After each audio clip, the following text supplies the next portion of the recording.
you are.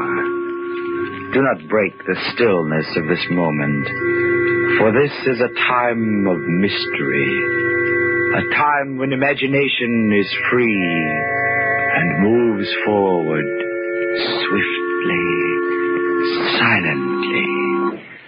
This is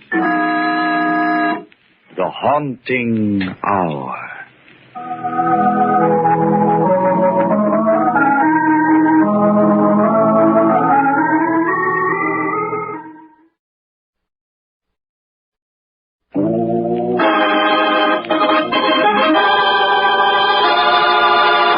The Devil's Deep.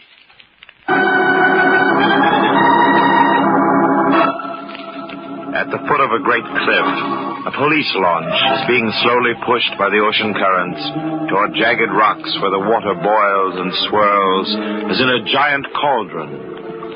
Searchlights stab the darkness to reveal grappling irons, probing the inky waters of the Devil's Deep. Hey, Inspector Bowman. Captain wants to know if he can turn the launch around now. He says Devil's Deep is no place to be caught when the tide turns. Tell him to hold it a minute, Sergeant. I think we got our corpse. Give me a hand pulling that rope. Okay. Why is it they always seem heavier when they're dead? Never mind the questions. Just get them over the side. Right. Okay? Yeah. Take her out, Cap. Yeah, we'll stretch him out on deck for you, Inspector Bowman. Drowned, eh? Maybe. Fell off the cliff up there. Swing that searchlight down here. He's the one I want, all right. Good gravy. Was another one? Yeah, two of them. Help me unbutton this coat. Well, in that case, you're lucky to have dragged up the one you wanted. You're telling me? I have two suspects back at headquarters. One of them is lying about how this guy was killed. Well, which was it? The fall from the cliff or drowning? Neither, Sergeant. Take a look at this bullet hole.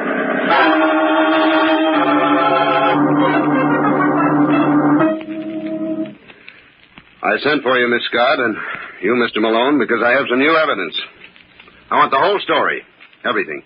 But, Inspector Bowman, I've told you how it happened. From the beginning this time, Miss Scott. And with no hints from you, Mr. Malone. Oh, I'm sorry, Inspector, but this seems unfair. You've got absolutely nothing on either Miss Scott or myself. I'll decide that, Mr. Malone. If you please, Miss Scott. Well, I came here to the island because of my stepbrother. You see, Duncan and I were closer than many real brothers and sisters. I'd taken care of him ever since our folks died. I guess I decided to come that day in the doctor's office when he said... Ever since I've known you, Peggy Scott, you've been saddled with that young brother of yours. Well, I've almost made up my mind to buy a cottage on the island, Dr. Ramsey. Oh, it's a lovely cottage. Set back from a high cliff. It's straight out of a storybook. Good. Might get him away from his imagination.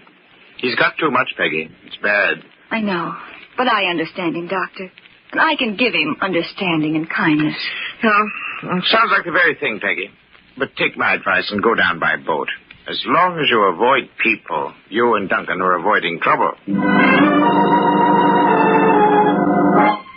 It was early in the season, and there weren't many passengers on the steamer that crawled along the coast. But even so, there was one too many. For fate sent Mr. Sherman across our path.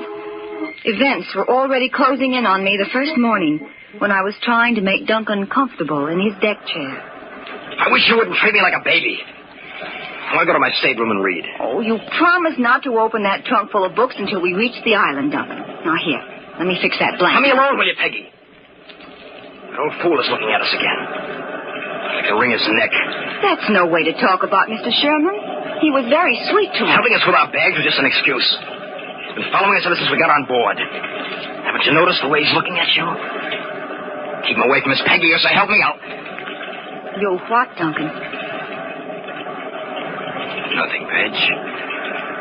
Maybe I'm just imagining things at that. Oh, I do wish you'd try to get over it, Duncan. Why, Peggy? Imagination's a handy thing, you know. Lots of times it helps you to look into the future.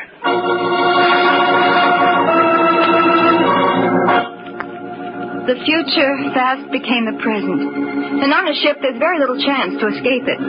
Certainly, I never expected the train of events that harmless little Mr. Sherman's attention was to bring. I can still remember how apologetic he looked the next day when he finally found me alone. Well, it's a lovely day, Miss Scott, isn't it? You mind if I sit down? Oh, why, no, Mr. Sherman, of course not. Yeah. I confess I'm relieved your brother isn't on deck today, Miss Scott. I do believe he dislikes me. Oh, Duncan takes a bit of understanding, Mr. Sherman. He's not well. That hardly explains it, but, well, I'll make friends with the boy yet, you'll see. I hear you bought the place at Devil's Deep. Rather lonely place for just the two of you. You sound as though you've been on the island before, Mr. Sherman. Oh, come up every summer. Miss Scott, you know that chap over there? The one in the trench coat and the battered brown hat? Yes. This is the second time in the last hour I've caught him staring at me. Well, maybe he thinks he knows you. Well, we'll ignore him. No doubt you'll attract enough handsome young men without adding me to the competition. I must get around that brother of yours, though. Now, I'll drop down to his stateroom and have a chat with him. Oh, no. That is, I'd wait until he's feeling better. He might not be very friendly and... No? Well, now, don't you worry about that, young lady. I'll turn on the famous Sherman charm. That'll do the trick. My friends tell me it's fatal. Absolutely fatal. My stateroom was directly across from Duncan's in one of those passageways that leads onto the deck. When I retired that night, I left my door ajar in case he should call. I don't know how late it was when I awakened, but it was the sound of his door that brought me to with a start. Then after a moment, I heard something heavy being moved on deck. I got to the window in time to see Duncan pushing something through the lifeboats. Without stopping to think, I grabbed my robe and rushed out. I saw him leaning against a lifeboat, looking down into the water. Duncan! Duncan, are you all right? Well, hello, Pegs. Of course I'm all right. What are you doing out here? Well, I heard you, Duncan. You were moving something. Yeah. My trunk. Your trunk? With your books in it? That's right. I pushed it overboard. Oh, Duncan. Didn't you notice that man in the trench coat there beyond the lifeboat? Come on, let's go back. He's coming over here. Let him come. It's none of his business. Come along, Duncan. I'm not going to stand here and be made a fool of. Let's walk back to the room. All right. Watch your step, Peggy. I had to lift the trunk over that threshold thing. That's it. Well, good night. Not so fast, young man. You haven't even started for bed. I'm coming in. No, Peggy, leave me alone, will you? I don't want you in my cabin. Nevertheless, I'm coming in. Now, where's the light switch?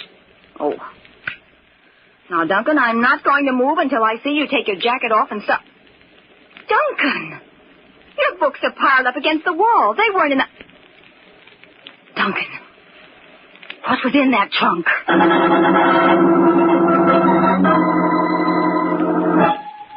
Mr. Sherman had disappeared.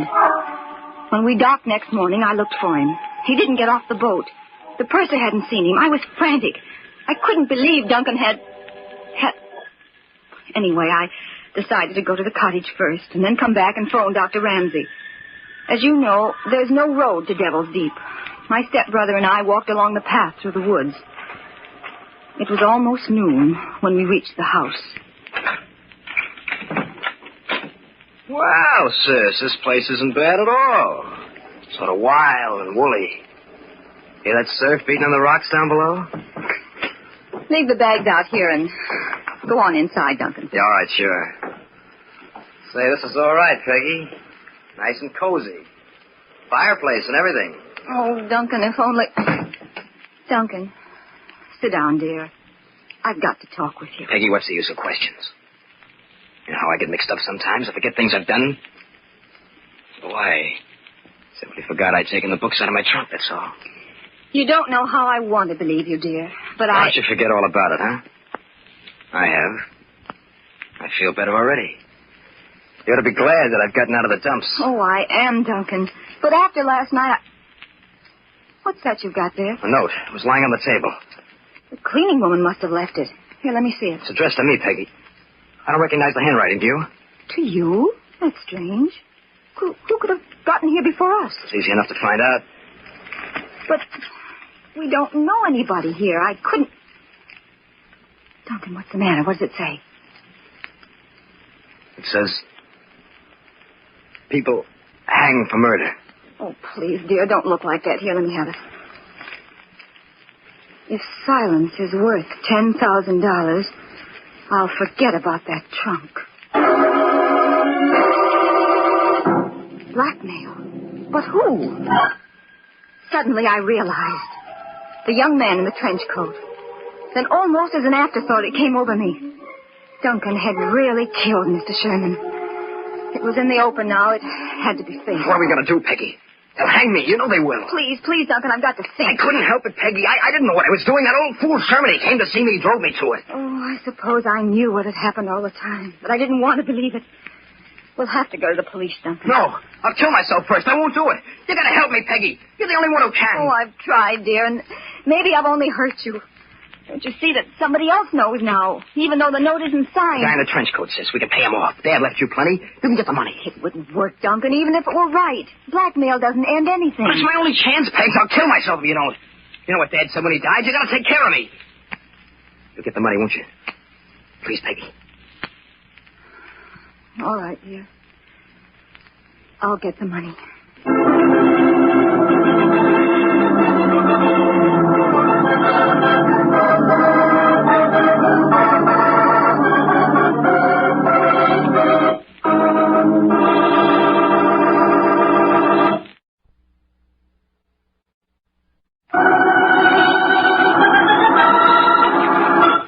And now, back to the Devil's Deep.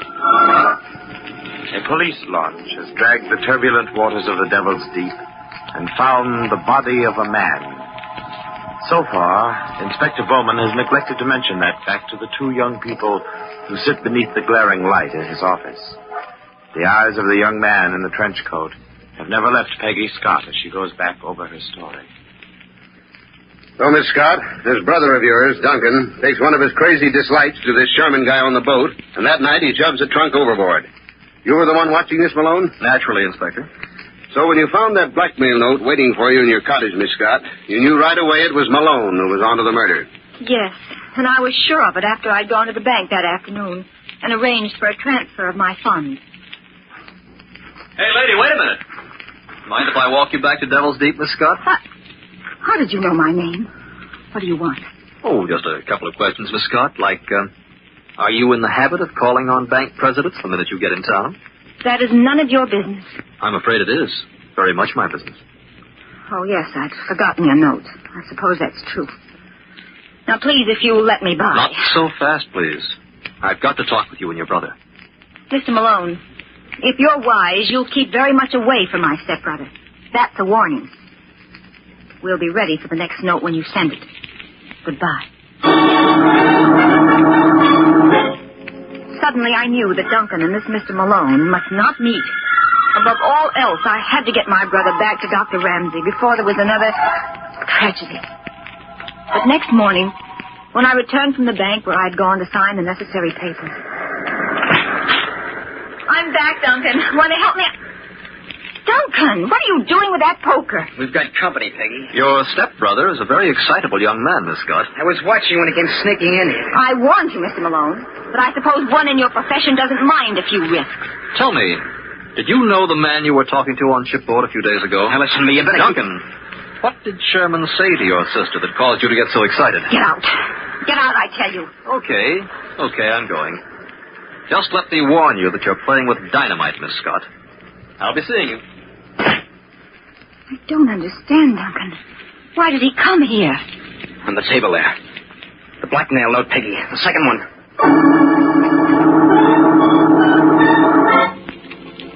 Like Mr. Malone, the note was confident and explicit, even to the denominations of the money to be tied into a package and brought to the cliff that night. Except for the second trip to the bank, neither Duncan or I left the cottage all day. Somehow we both had a feeling of being watched, and it grew stronger as evening approached. Finally, it was dark. Peggy, over here to the window. I saw a light moving down there along the shore. I guess the time has come, Duncan. Yeah. There it is again, Pace. See, he's got a flashlight way down at the foot of the path. That means that he'll have to come through the woods to get out onto the cliff above Devil's Deep. He picked that spot because it's open ground. He can be sure there's nobody out there except me. Oh, I wish you didn't have to go. We could leave the money there. How could we? The note said me alone with the money. I'd better get out there before he does. Where's that package with the money up in? Here it is. I wondered if you were going to forget it. Forget it? Are you kidding, Peggy? You've got to be honest with me, Duncan. You weren't thinking of doing anything. Anything we'd both be sorry for? What do you mean, like Sherman? Yes. Peggy, I tell you, I was crazy that night. All I want to do is get this over with. You'll see. I'll pay him off, and I'll get right back here. All right, dear. Go quickly now. I'll be waiting for you. But I knew I wouldn't be, for I never intended to let Duncan meet Bob Malone.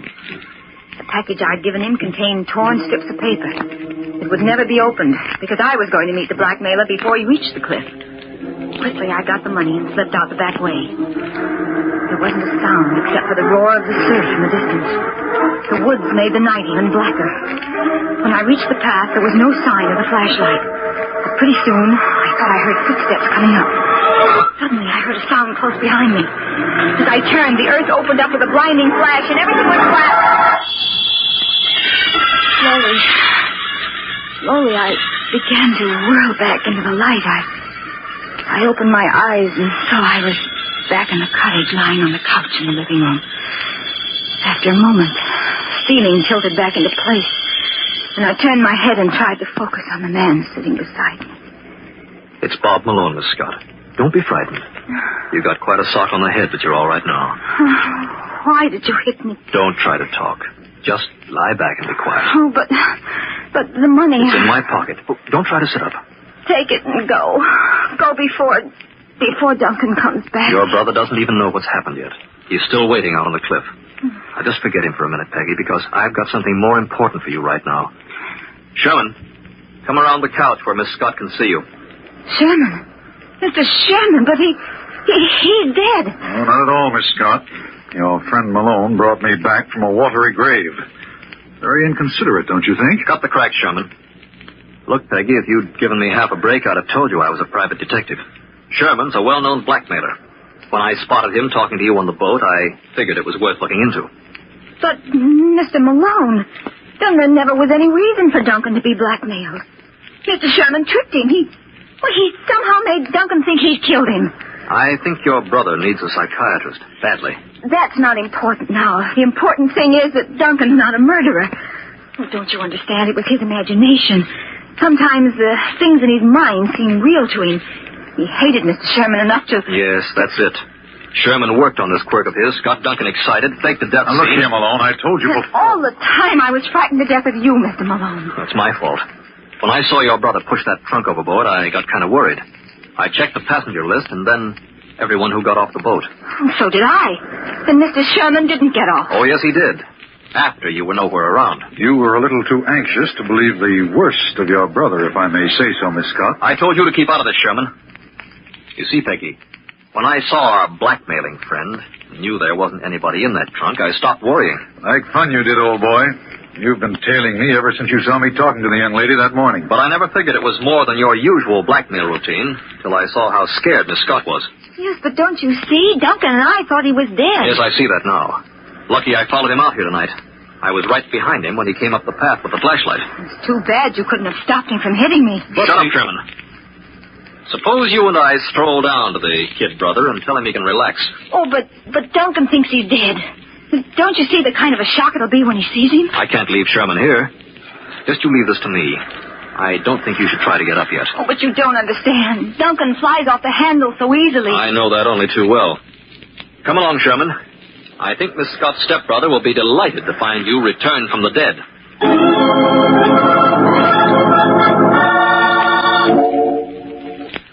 Thank you, Miss Scott. I'll admit that up to this point, your story checks in every detail. But what actually happened afterwards out on that cliff? I don't really know, Inspector Bowman.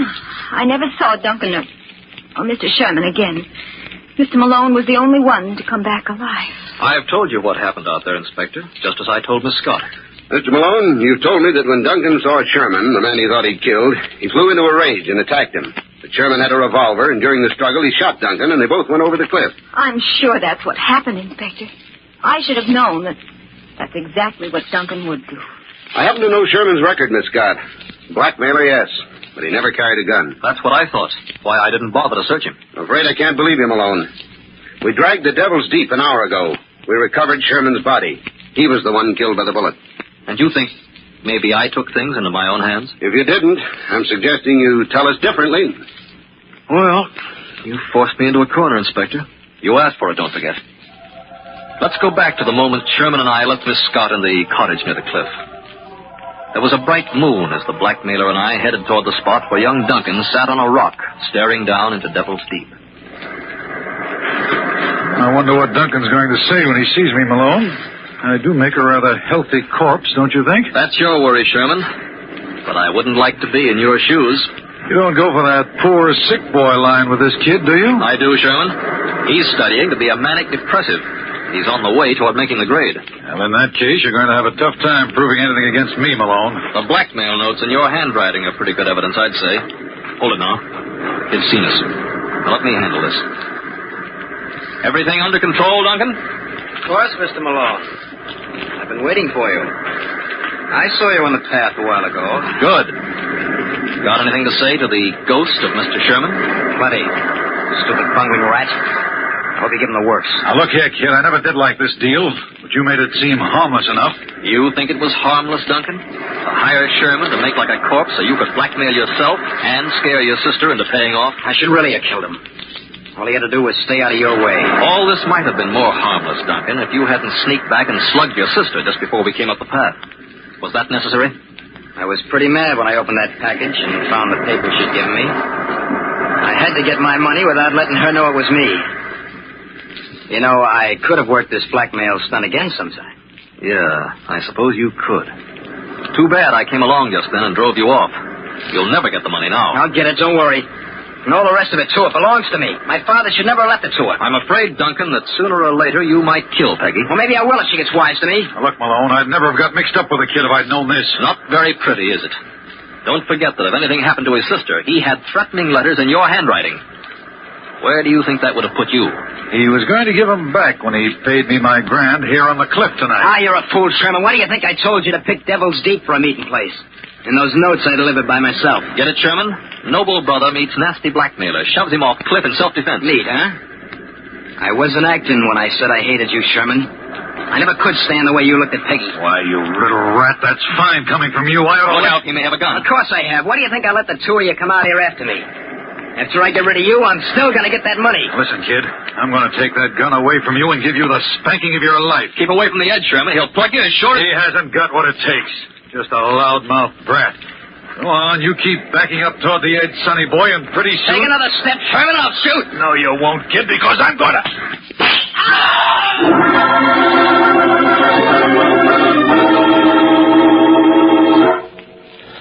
That's the story, Inspector. I didn't tell it because I hoped Miss Scott wouldn't have to know. Sorry it had to come out this way, Miss Scott. Oh, if only I could have helped him. You tried. But Duncan was really dangerous. Maybe it's just as well that fate stepped in and took a hand. As though some evil force had claimed him. Yeah. The Devil's Deep.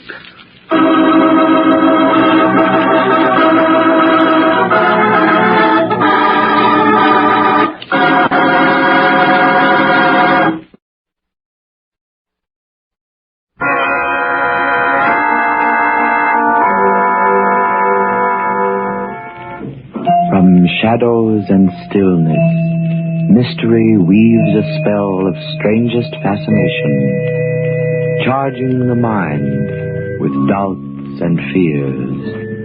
For mystery is a strange companion, a living memory in the haunting hour.